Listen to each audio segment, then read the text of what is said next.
Fleming's left hand rule. This is the very nice topic, ladies and gentlemen. Here we are going to discuss this topic that is very important. Fleming's left hand rule इसलिए कहते हैं क्योंकि भाई exam में आया है. लिख दे.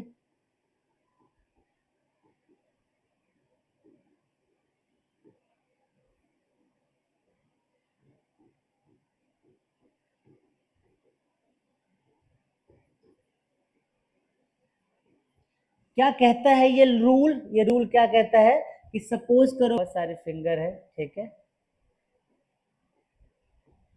ऐसे कर लो, ठीक है, ऐसे ही करना है, कुछ और मत कर लेना, ठीक है. तो सॉरी, ऐसे कर लेते हैं. तो ये मान लो थंब है, ये क्या है इंडेक्स फिंगर, और ये क्या है मिडल फिंगर. मिडल फिंगर को ध्यान से भाई, ठीक है, इधर उधर आ जाए. तो भाई थम्स, इंडेक्स और मिडल फिंगर. अब क्या होता है कि ये तीनों एक दूसरे के परपेंडिकुलर होना चाहिए. अगर परपेंडिकुलर नहीं है ना तो कॉन्सेप्ट बिगड़ जाएगा यहाँ पे, ठीक है भाई. तो परपेंडिकुलर है तो ये रूल कहता है, अच्छा देखो ऐसे समझ लो, आप याद करो. अच्छा ये रूल है क्या? तो ये रूल का इस्तेमाल किया जाता है to find the force acting on a current carrying conductor. ये टॉपिक रिलेटेड है. हमने पढ़ा कि भाई किसी करंट करिंग कंडक्टर को मैग्नेटिक फील्ड में प्लेस करेंगे तो उसमें फोर्स लगेगा. कितना फोर्स लगेगा कौन बताएगा? तो भाई ये फोर्स कितना लगेगा इस बारे में कौन बताएगा? ये लॉ बताएगा. लॉ बताता है कि फोर्स किधर को लगेगा.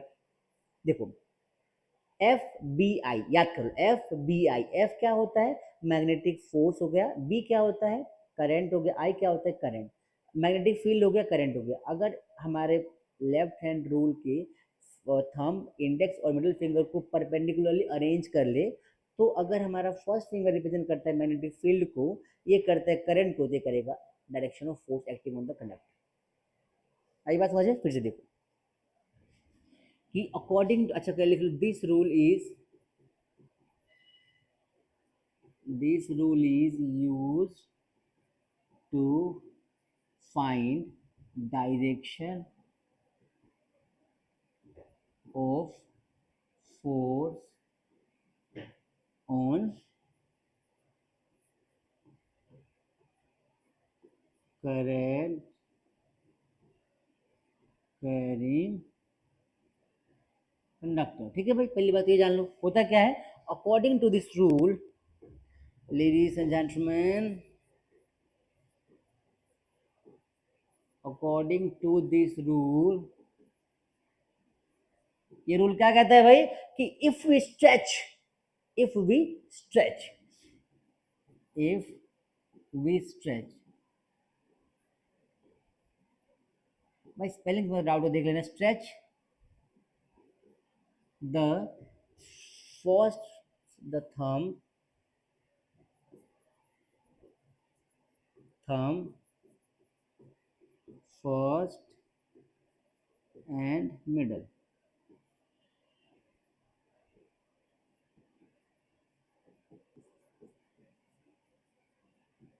Finger of our left hand in such a way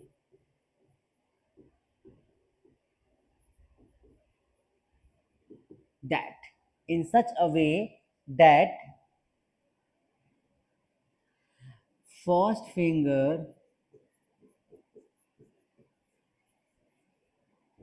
shows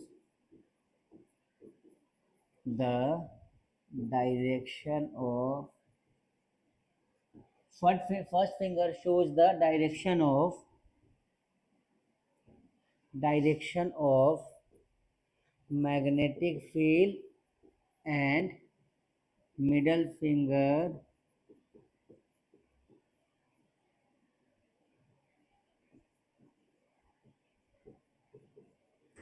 so shows the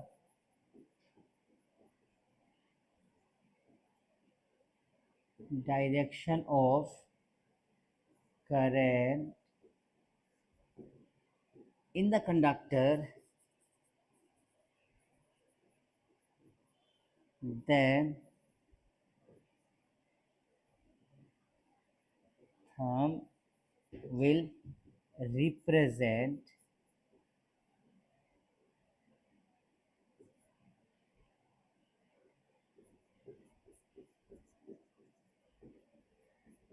represents the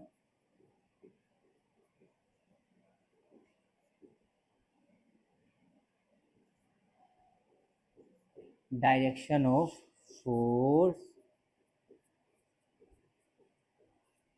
acting on the conductor. भाई ये हमारा पूरा का पूरा स्टेटमेंट आ गया इसका, ठीक है। थंब क्या दिखाएगा भाई, तो थंब दिखाएगा फोर्स को कब, जब इंडेक्स दिखाएगा मैग्नेटिक फील्ड को, और ये क्या दिखाएगा करंट को। मतलब क्या हो गया, एफ बी आई, क्या कह लो आप, एफ बी आई 3 पॉइंट, या तो एफ ले लो, बी ले लो, आई ले लो, या फादर ले लो, मदर ले लो, चाइल्ड ले लो। फादर मदर चाइल्ड से याद कर लो, फादर मतलब फोर्स, मदर मतलब मैग्नेटिक फील्ड, चाइल्ड सी मतलब करंट, ठीक है भाई। तो फादर मदर चाइल्ड या एफबीआई, ये हमारा मेन कॉन्सेप्ट है क्या, to represent Fleming's left hand rule, to understand Fleming's left hand rule, कि अगर हमारे Fleming's, according to Fleming's left hand rule, left hand के इन तीनों फिंगर्स को म्यूचुअली अरेंज कर दिया तो क्या कॉम्पैक्ट पड़ेगा। आई बात समझ में भाई, क्लियर सभी को, clear to all guys।